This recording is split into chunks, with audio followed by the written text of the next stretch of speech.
ఒక యోగి తన శిష్యులతో కలిసి ధర్మ ప్రచారం చేస్తూ ఊరూరు తిరుగుతూ భిక్షాటన ద్వారా జీవిస్తూ ఉంటాడు. అయితే ఒక రోజు ఆ యోగి దగ్గరికి తన శిష్యుడు ఒకడు వచ్చి, గురుదేవ, నాకు చాలా ఆకలి ఎక్కువ. నేను ఎక్కువ ఎవరిని యాచించలేకపోతున్నాను. మీరే నాకు ఏదైనా దారి చూపించి ఏదైనా ఒక మంత్రాన్ని ఇవ్వండి అని ఆ గురువుగారిని అడగగానే వెంటనే ఆ యోగి తన శిష్యుడికి ఒక మంత్రాన్ని ఉపదేశించి, ఈ మంత్రాన్ని ధ్యానం చెయ్యు. అప్పుడు నువ్వు ఎవరికీ కనపడవు.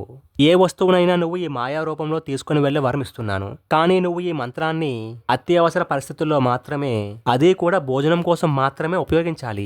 ఎట్టి పరిస్థితుల్లోని ఈ మంత్రాన్ని దుర్వినియోగం చెయ్యకు అని ఆ యోగి చెప్తాడు. అప్పుడు ఆ శిష్యుడు ఆ మంత్రాన్ని అనుష్ఠానం చేసి అదృశ్య రూపంలో ఏదైనా అంగడికి వెళ్లి తనకు కావలసిన ఆహారాన్ని తీసుకుని వచ్చి తినేవాడు. అయితే ఒక రోజు ఒక పేదవాడు తన కూతురి కోసం బంగారు నగలు చేయించి అటువైపుగా వెళ్తూ ఉంటే అదృశ్య రూపంలో ఉన్న శిష్యుడు ఆ బంగారు నగలు దొంగలించి నన్ను ఎవరూ పట్టుకోలేరు అని నవ్వుకుంటూ వెళ్ళిపోయాడు. ఆ పెద్దాయన తన సంచిలో ఉన్న బంగారం పోయిందని చాలా బాధపడ్డాడు. అయితే తర్వాత ఒక రోజు ఒక విచిత్రం జరిగింది. ఒక అంధుడు, నేను కళ్ళు లేనివన్నయ్యా, నా దగ్గర 1/2 కేజీ బంగారం ఉంది, ఎవరైనా వచ్చి దీన్ని అమ్మి నాకు డబ్బులు తెచ్చి ఇవ్వండయ్యా అని అడగగానే వెంటనే ఆ శిష్యుడు అదృశ్య రూపంలో వెళ్లి, ఓరే గుడ్డివాడా, నీకెందుకురా ఈ బంగారం అని చెప్పి అదృశ్య రూపంలో వెళ్లి ఆ బంగారాన్ని తీసుకోబోతూ ఉంటే వెంటనే అంధుడు ఒక్కసారిగా గురువుగారి రూపంలోనికి మారిపోయి, ఏరా, నీకు నేను ఈ వరాన్ని కేవలం ఆహారాన్ని సంపాదించడం కోసం మాత్రమే ఇచ్చాను, అది కూడా నీ ప్రాణాలు పోతున్నప్పుడు మాత్రమే ఉపయోగించమని చెప్పాను. కానీ నువ్వేమో ఈ వరాన్ని దుర్వినియోగం చేసి ఇలా బంగారాన్ని అపహరిస్తావా?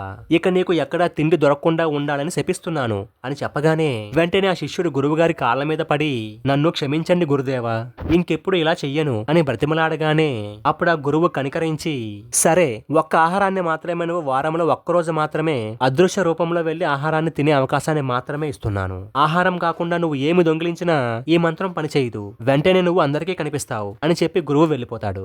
గురువులు మనకి వరాలు ఇచ్చినా మనల్ని ఎప్పుడూ పరీక్షిస్తూనే ఉంటారు. కాబట్టి ఎప్పుడు మనకి లభించిన వరాలను దుర్వినియోగం చెయ్యకూడదు. మరి మీరేమంటారు?